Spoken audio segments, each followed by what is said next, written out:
Good evening, ladies and gentlemen, and thank you so much for joining us for another session of our Engage and Empower Me MOOC, which tonight we are talking about compassion and its role in caring.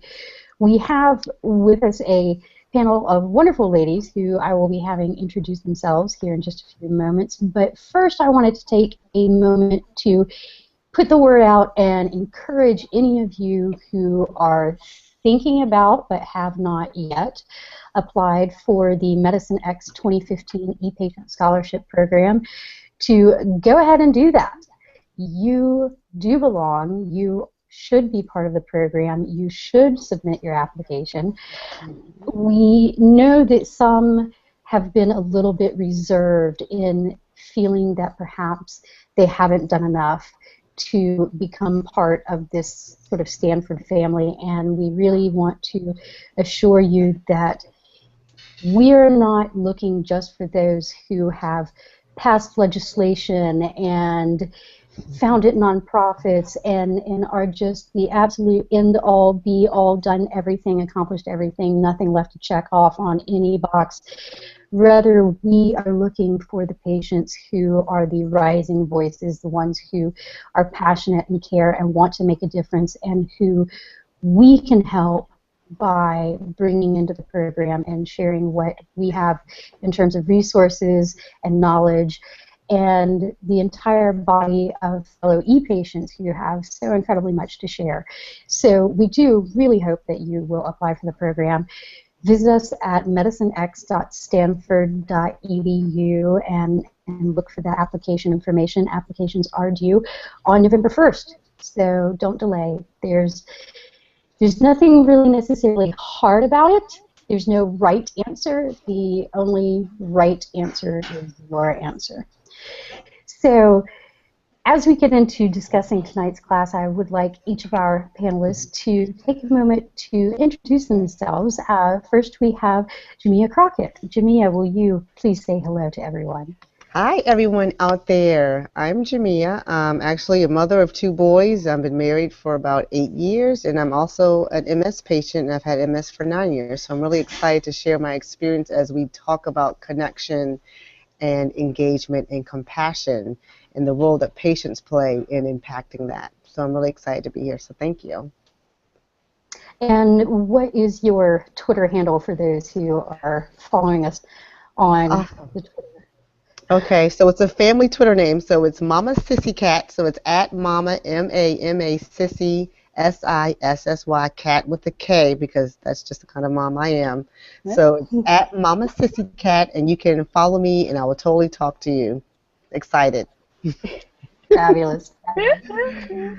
And Julie, can you please introduce yourself to the group? Hi, my name is Julie Cerrone. My Twitter handle is Just a Good Life, and I am a professional patient, unfortunately, with psoriatic arthritis and a couple of other things, but I've been on disability for the last 2 years and really turning my mind around trying to use my experience to help others, and I am in a program now to become a health coach, and my goal is to help other autoimmune patients make simple lifestyle changes or dietary changes that can help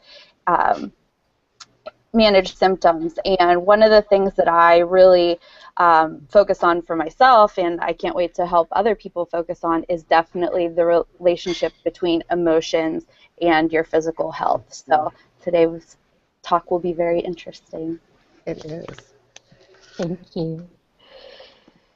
And Sanjita, please introduce yourself to those who are joining us online. Sure. Hi, my name is Sangeeta, and I used to be an engineer, computer engineer, and I got burned out. I had some health problems, and realized that my passion is in medicine. I used a lot of mind, body, and self-care to heal for myself, and changed my careers, went into healthcare, being a nurse. I worked at Mayo Clinic and now at Stanford and at UCSF. I work with cancer patients, so I see a lot of the need for compassion and the overall family dynamics, and the mind-body to really be able to survive and conquer cancer and deal with the treatment. I have background in holistic medicine and love the Stanford medics and the engagement. I think it's amazing. So, Thank yeah. you so much. So this MOOC is related to, well, this discussion is really related to a MOOC class that is going on. And the questions that students ended up discussing were threefold. One, how have you used social media or the internet to learn about your health? Two, what is the relationship between emotional health and physical health? And three, what qualities do you seek in a physician or other healthcare provider? And we're going to use those as the jumping off point for the discussion tonight, and also be taking some questions from Twitter and talking about some of the comments that ended up coming out of the class. So, Jamia, let's start with you. Tell me a little bit about your journey of learning about your health and how social media has played into that. Well, it's very interesting. My journey was much more very disconnected. So when you think about the mind and body, my mind was very much like I don't have MS, and so I rejected that notion of even having the disease. So for the first 3 years, I acted like I didn't have MS at all. So it was a huge disconnect. So my body was rambling on, and my mind was like, no, no, no, you're fine. And so I didn't really get engaged at all with any social media groups, any online groups, because in my mind I didn't really have MS. I was just Mia, but I had this thing that happened one time. And it wasn't until those things kept coming as part of the whole MS experience, it waves, it ebbs and flows, and so the more relapses I had, I realized, hey, this is something that I have, and I have to start managing it. And so when I decided to kind of get involved, that's when I was like, wow, I need to start connecting with other people, because as far as I knew, I was the only person with MS. I kept seeing this quote, over 400,000 people have MS, and I was like, well, where are they? Where are those people? Because I'm one, and I only know me. So where's everybody else with MS? Like, where are they hiding? So it wasn't until I started getting engaged with the community, either from going to walks, and then connecting on Facebook, and then tweeting about my journeys as I started to do my more patient I kind of exploded, and people were tweeting me like, hey, I've got MS, I've had it for 2 years, and how did you handle this? And or you get the veterans, I've had it for 25 years, and I was around when there was no medicine. Mm-hmm. Here's how I've been able to manage all this time. And so it's been kind of cool to kind of get plugged in with the MS community in such a way, and then having the social media concept to kind of connect to people with one tweet can, reverberate into Twitter world forever. And so So that's been very exciting, kind of have people say, yeah, I caught that tweet, or I saw that you wrote 2 months ago, I saw that blog or whatever, and I'm like, yeah, what did you think? And then all of a sudden we're in a current dialogue about whatever, and then all of a sudden MS isn't so bad. It's just like part of kind of who I am. So tell me a little, I'm interested in this concept of either making a call for information, pushing out information, or seeking information. For you, was it this, hey, I have a thing, I am looking for other people with whom to engage, or was it that you went out looking for the people to engage, sort of a little bit of a chicken and the egg? Yeah, I think I kind of tiptoed into it. So, I always think about that first walk, and that was a real, people. So I was out there in the community. I literally tiptoed up to the registration like, I'm here for the walk. I literally tiptoed and I'm whispering. She's like, okay, and then like, what's your, they're like, what's your connection with MS? And I'm like, I have it. But I'm whispering, and it's like, okay, you can say you have it. Welcome, come walk. Yeah. And so when I saw that, okay, so human to human contact was interesting. And then I kind of got more involved, like, okay, there's other people out there. Where are they? And what are they doing? And how are they dealing? So that's when I started with patients like me, tiptoed in there. I kind of lurked around, didn't involve and didn't engage. And then someone had an interesting question, so then I entered. And so it was kind of, I tiptoed into it. So I wasn't gangbusters. I was like, okay, social media, where are you guys? Let's talk. It was kind of like, let me peek.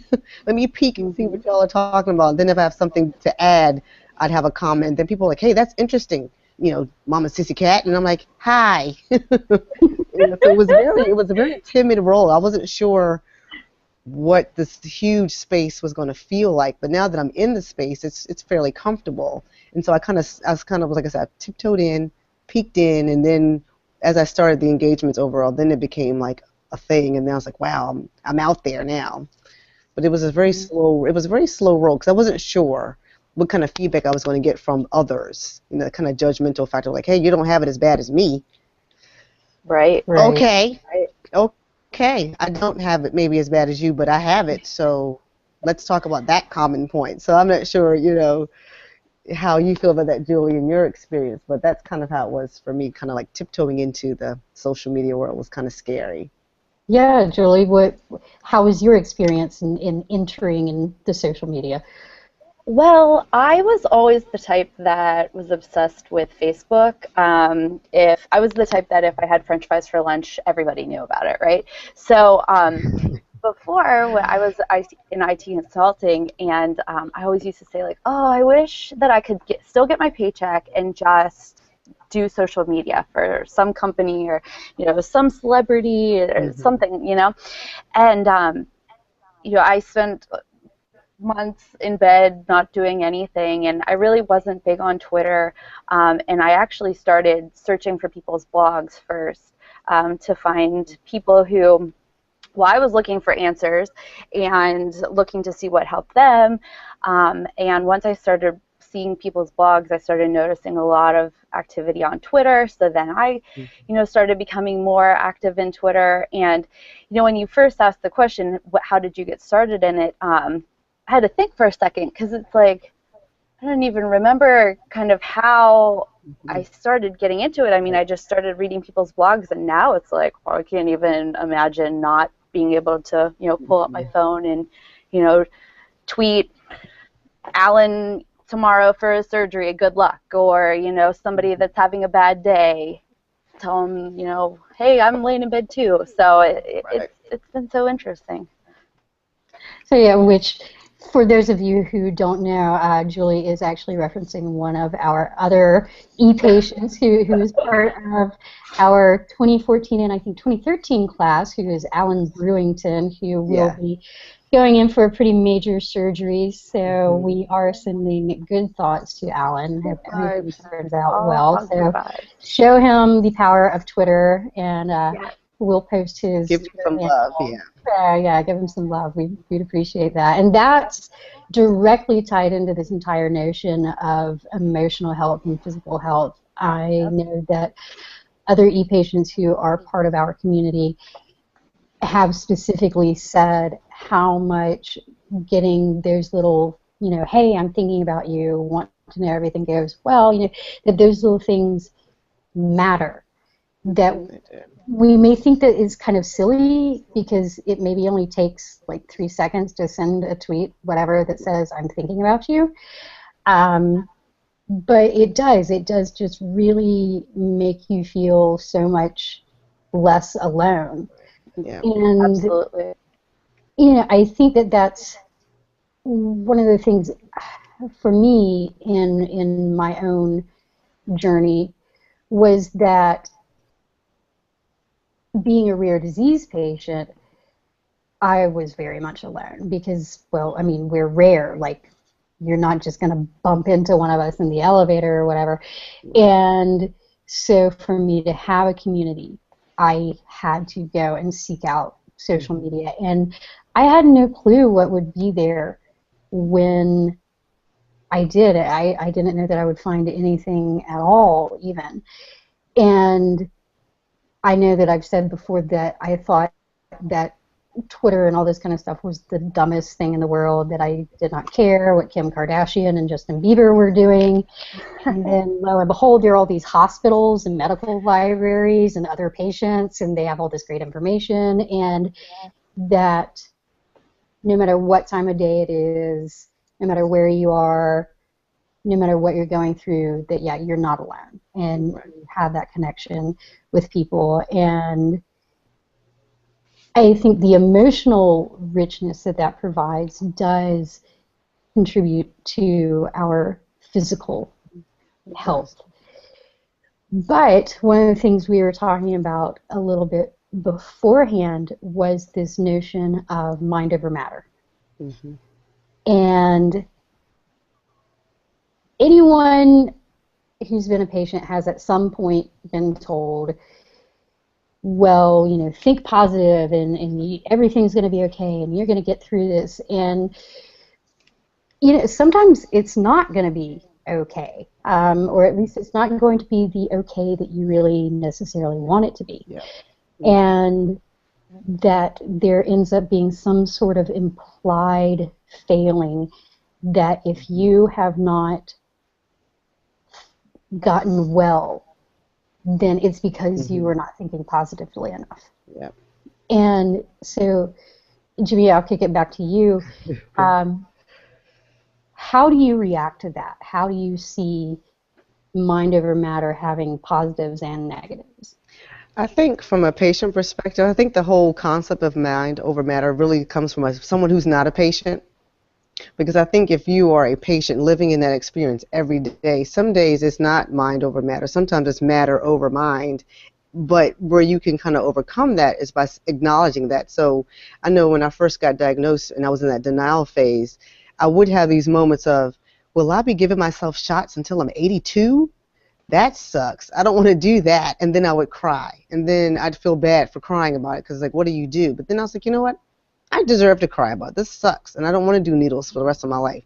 And somehow, by crying and allowing myself to have that matter over mind moment where the shot was bigger than me and, you know, the MS was bigger than me, and just saying, okay, today I'm small, and I'm just going to shrink inside myself and cry and be okay for a little bit. And I give myself 3 days to have a pity party, and it would be an all-out pity party with chocolate.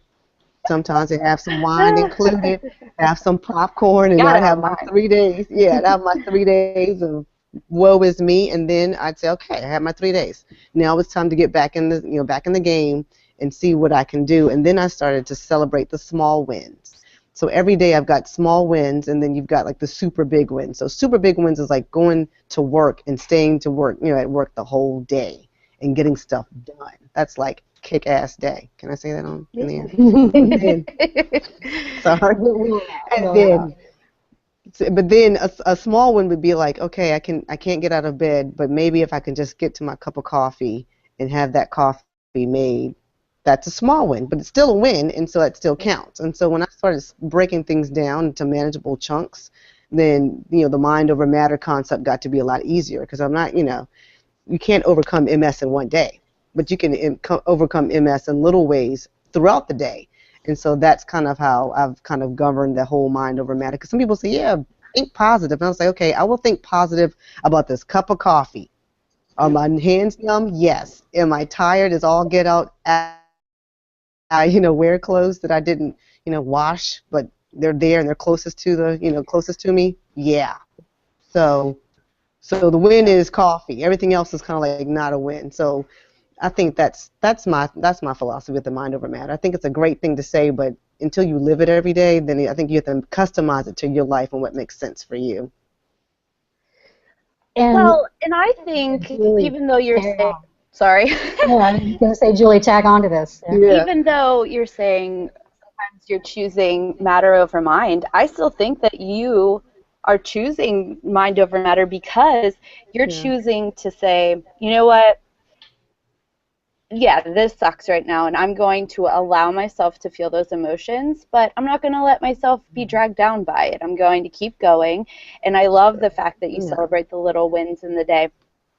My blog is called It's Just a Bad Day, and a lot of times I'll post positivity quotes and pictures and stuff, and then sometimes I'll post something and be like, oh, you know what, I'm in so much pain, I'm having such a bad day, blah, blah, blah. And I think, it's so easy to put out there, this front of maybe you don't want to say like the bad things, but I think that you have to feel the bad things as you feel the good things, and as long as you don't dwell on the bad things all the time, then I believe that it can really help you heal your body. And when you're thinking positively, then hey, who knows, maybe your cells are happy and positive and want to go and work how they're supposed to work that day, right?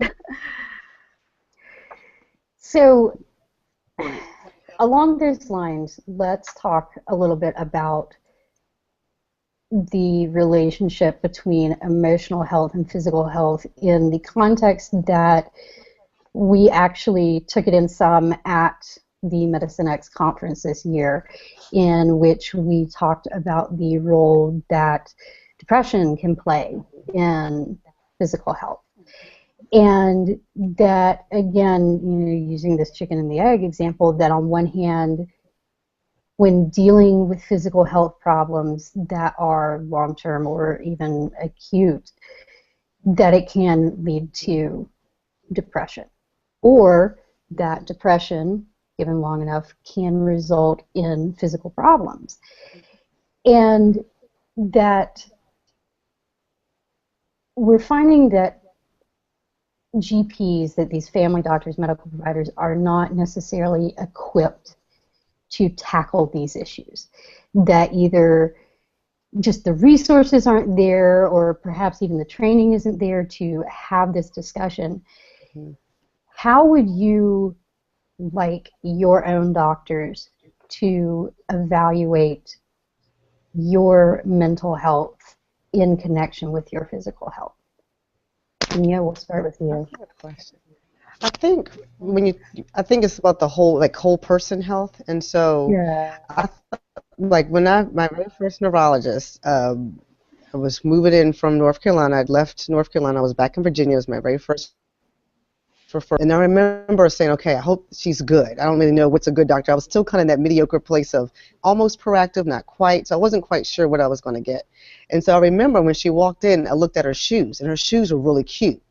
And I was like, she's going to be cool, because she took the time to make her outfit look snazzy underneath her white, doctor's coat. And so when she walked in, I was like, yeah, I like your flats. And she was like, yeah, they're yellow. And I was like, that's cool. And then she's like, so what do you think about shoes? And so when she asked me about shoes, I was like, oh, this is my doctor, because I love shoes and I love heels. And the whole point of the whole MS thing for me was I was told you'll never wear heels again. And I was like, yes, I am. I will wear heels. So on no heels. So for her to have these cool shoes and then asking me about my shoes, I was like, all right, we can talk about my MS now, because you get it. You're going to understand if I say, look, doc, I want something that's going to make sure I don't lose the ability to wear heels. She'll understand that's very important to me versus check down the box. And so that's kind of what I use as my litmus for, are you going to be a cool doctor to me or not? It's like, do you pay attention to your own self-appearance? Because I pay attention to mine. So I can have a sloppy doctor telling me about MS treatments and therapies, and then I'm looking to the nines, and you're looking like, we're not going to get along, because you're not going to be able to understand Mia as a person. And right. There's things about me that are non-negotiable. Like, you will not tell me I'm not wearing my heels.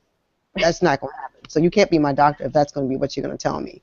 But that's what I use as my litmus, and it served me well, because I feel like if you take care of your appearance, then you're going to be able to take care of me, the inside as well as the outside. And so, I think it's important to kind of, interview your doctors and just find out what they're really about. Like, what are they about? Ask me about my family. That's really important to me. Ask me about my kids. They keep me going. They keep me in check. If you're not asking me about that's so part of me, then you're not going to be able to really get my MS. My MS may be different is going to be different than everyone else's MS. And part of my MS is my family and how I manage that. And I need a doctor to be able to talk to me about that and say, hey, did you think about X, Y, and Z when you're thinking about family management?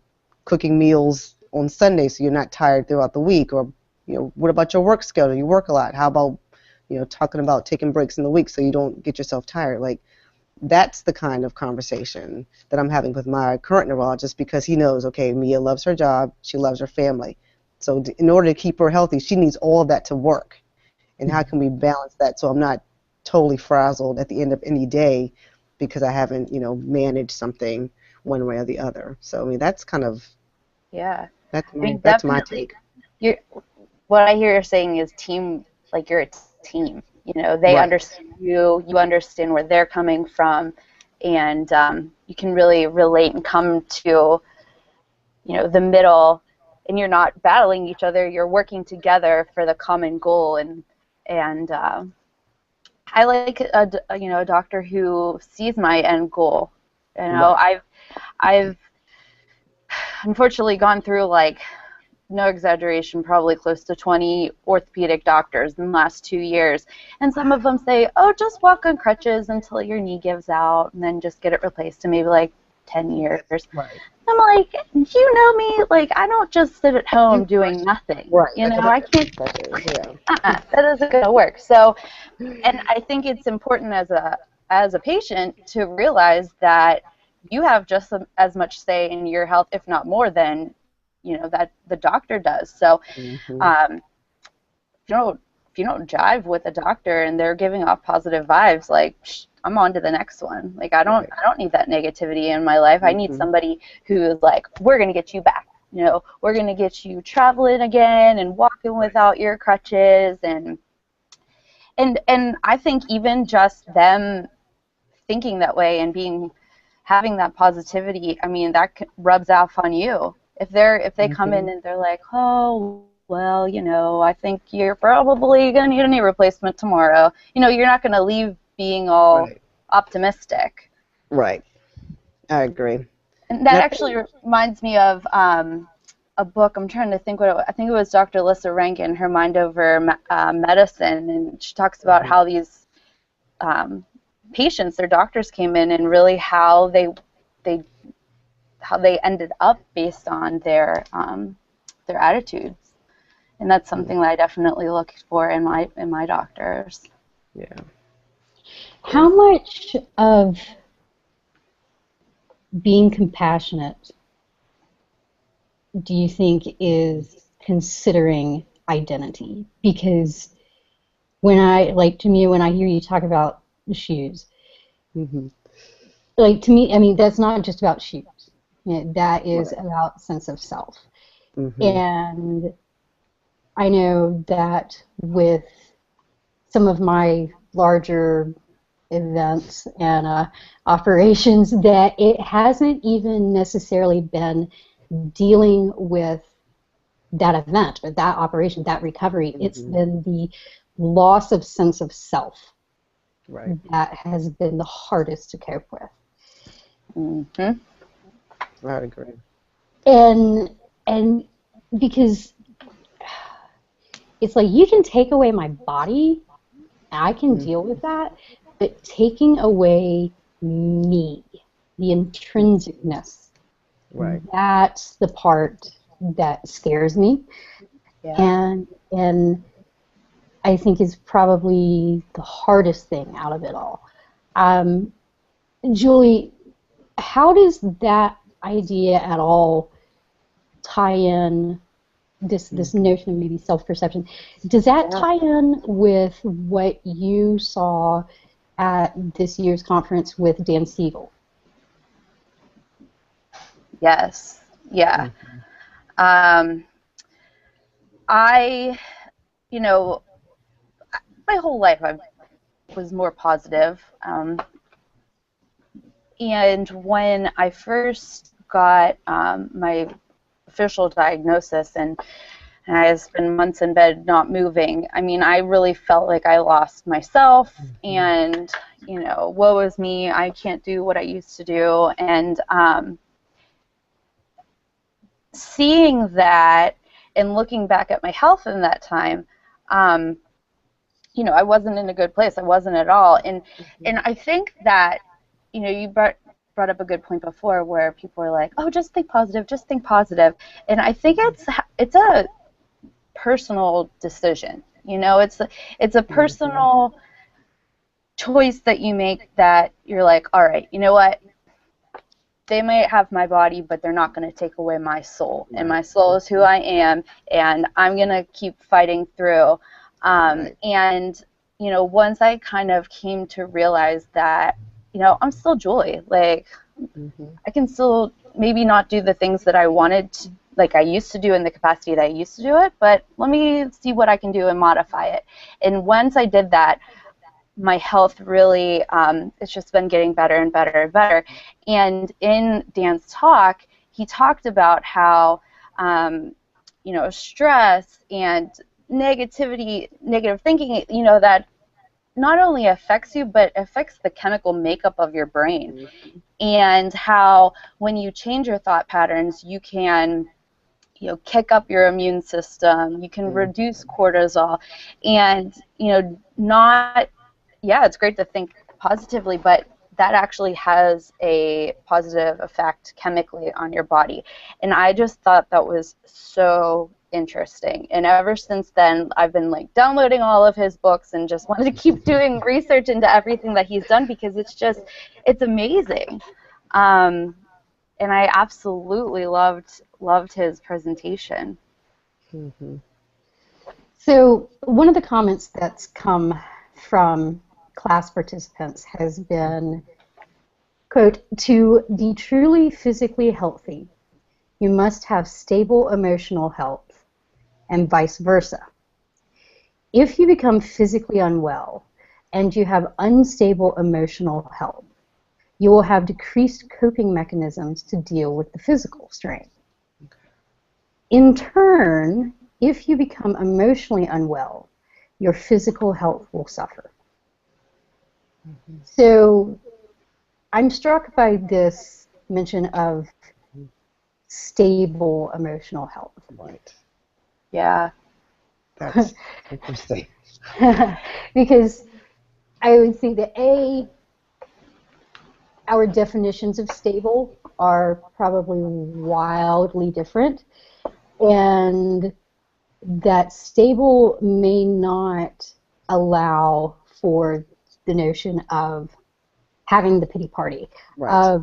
of really just getting in there and wallowing with it for a little while, which I'm not saying go and wallow indefinitely, right. but a certain amount of wallowing is good, you know. It's necessary. I think it's. I mean, we're still people at the end of the day, and so we're not machines, and we're not just our disease. And so, I think stable is kind of in the mind of the person, because my stable may not be the same as your stable, but if I'm functioning and still doing what I have to do, hey, check for me. And it might be different, for Julie, or different for you, Sarah. But so I think the stable kind of puts an interesting kind of a value. Like a value judgment on that, so that's a little interesting to me, but I think it's still a personal decision. So my 3 days, that's for me. My pity party is 3 days, and I reserve the right to have it pretty much whenever I want to, is after the boys go to bed. Once the boys go to bed, pity party can start, and it can last for 3 days as long as I want to, as long as I can still take care of them and go to work. That's stable. What's not stable is not taking my 3 days for pity party, then I go off somewhere and do something crazy. That's not stable. So allow me to be stable in my unstableness to get through what I got to get through. Yeah. Well, let me throw this wrench in there. Yeah. So I have been seeing an integrative medicine doctor, and she has, I don't know if it's a widely used tool, I'll be honest, I'm completely new to it, but so she tests my nervous systems, and she said, you need to convince yourself that things are going to be okay, and you need to stop dwelling and fearing the bad things in life and really focus on the good things. And I looked at her, I'm like, you talking to me? Like, what? So it's like, to me, I think I'm stable in where I am. Not saying that I don't have anywhere to grow, but then on her scale of me, she's like, well, yeah, you're like way negative here. You need to amp that up. And so it's interesting, this thought of stable, because I think I'm stable, but I hope my body does too, because I don't want it to manifest into something else.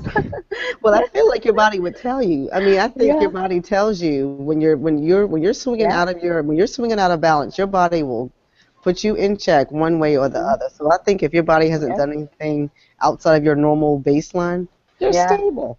And this, this integrative, lady, that's cool. And maybe she's giving you something to aspire to, but then you can take her with a grain of salt and say, I hear you, and I accept what you're observing, and this is how I live my life, so thank you. I mean, you can accept it or reject it. I'm more on the, I'm kind of defensive about that kind of thing. I get a little like, when people say, this is what I think about you, and it's like, well, you don't really know me. So until you're in these shoes, honey, that's just an observation. You can go ahead with that. I love this. I love this. And yeah, stable. Gosh, I think that there can also be stably unstable. Right. Yeah. That like you mentioned specifically 3 days. Hmm. That it's having this set period of time, and I know that that's something that I do. I am kind of maybe a little hardcore that I'm like, okay, I get like maybe half an hour to be just Oh. really, really sad and really wallow in it. And then I'm like, this is not helping. It doesn't mean that I've stopped feeling that way, but at least the like active part of it. Hmm. Right. And but I have that routine. And Hmm. then I know, okay, now to get myself out of this, to break this cycle, yeah, I'm going to need to go find some chocolate and drive around with the windows down and the music turned up really loud and find Yeah. some sunshine and break this cycle. Right. And that's what I always do. It's, and I would consider that stable. It would be like you say that if it goes beyond that, that's when it's like, okay, well then maybe there's something else going on here. And when that Right. happens, how can you still be compassionate to yourself? So what I advice, think. yeah, what advice would you have for people Mhm. who need to learn how to be compassionate to themselves? I think because I was thinking about this word, compassion, and for me, it's like kindness in action. It's kind of like how I see compassion. So to be compassionate to yourself is to give yourself a break. I think a lot of times we believe our own hype, and it's like Mm. no, you're a normal person. You put your Yeah. underwear on one leg out. You're at the end of the day, we eat, we go to sleep,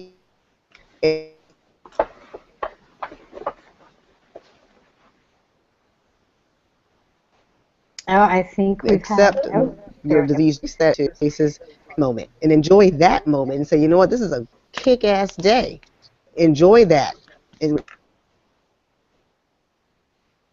myself by allowing myself to Mm. explore that moment, even if it's just an hour in between meetings and you're having that coffee and that chocolate croissant. That's what I do. Take my hour and I'm just like, the best day ever. Woo woo. And then take my hour and then I get on back to work or I Yeah. Mhm. And take Julie, the energy. what advice would you have to those who need to be more compassionate to themselves? Um, I I kind of used this approach with myself, and I think, I mean, it worked pretty well for me. And I've fake it till you make it, right? I decided that I was going to love myself Mhm. for who I am, flaws and all. And so every day I just started saying, like, I am love, I am love, I am love. And every time I find myself getting upset, I just keep repeating this, like, I am love, like, I'm just going to approach this with love. And I feel like me bringing love to different situations has helped me um, you know, just deal with it a little bit better and kind of step back and think about how I want to approach it and how I want to think. And do I want it to come off as me loving myself, or am I going to do something that is going to hurt myself? And personally, I love myself too much to hurt myself. So I'm going to choose love. So I would say that learning to be, because we've had a comment on Twitter from someone who says that they're paying super attention to this self-compassion advice, which No pressure. But one thing that I've had to learn that's been really hard is to sit with feelings, to not run away from them, to, like you say, to experience what it is for what it is, and that if it's sadness, if it's grief, if it's loss, that you allow yourself to feel it and then back away from it so that you can figure out really more about what's going on, of what is the thing that I am grieving, which, again, going back to the whole idea of sense of self, that I knew that after I had a stroke that I was angry and trying to figure out exactly what I was angry about. I mean, it wasn't that I was really honestly angry that I couldn't open the jar of pickles. Someone else will open the jar of pickles. It's that I had always been able to open the jar of pickles, and that this was a larger sign of losing strength and of not being who I was, and of maybe not even being able to depend on myself as much as I used to be able to. So that would be my encouragement, is that whatever it is that's going on is something that you experience, you feel it, and you feel it with the whole of your being, and you take the time to step back from it and reflect on it. I love everything you just said. Thank you. Seriously. I try, whatever. Well said.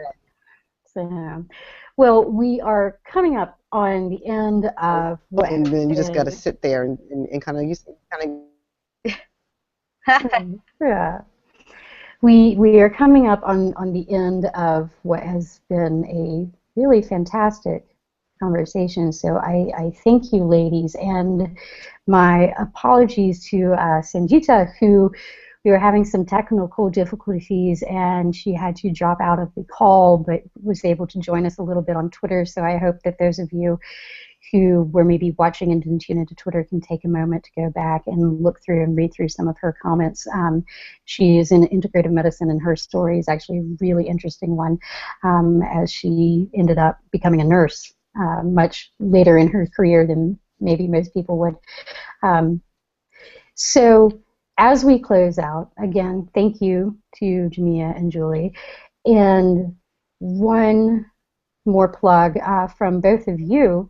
Actually, tell people why they should apply for this e-patient program. Who's up? Okay, I'll go first. So you have to do this. This will change your life. It's a game changer. You don't have to be exceptionally anything but yourself, your story. There's always space for your story. So sign up, fill out the app, send it in, get it in, and come join us 2015. The water's warm. Jump in. It's awesome. Yeah, I agree. Oh my gosh, I can't even think of just one thing. It's emotionally overwhelmingly awesome, and it can definitely bring some positivity to your being and help you heal your body. Yeah. We are family. Like I've got so much family from the MedX community. It's like, where you been all my life, right? Yeah, here. I know, right? Well, here, Stanford, right there, Stanford. Yeah, which is just where we happen to hang out, and because it's like sunny and beautiful, and there, and Jimmy, gosh, I love that you don't have to be anything exceptional except being exceptionally yourself. Like tagline, that's perfect. And so yes, medicinex.stanford.edu. Fill it out, send it in. We want to hear from you. So thank you again, ladies, so much. And to all of those of you who have joined us tonight, thank you. Have a good night.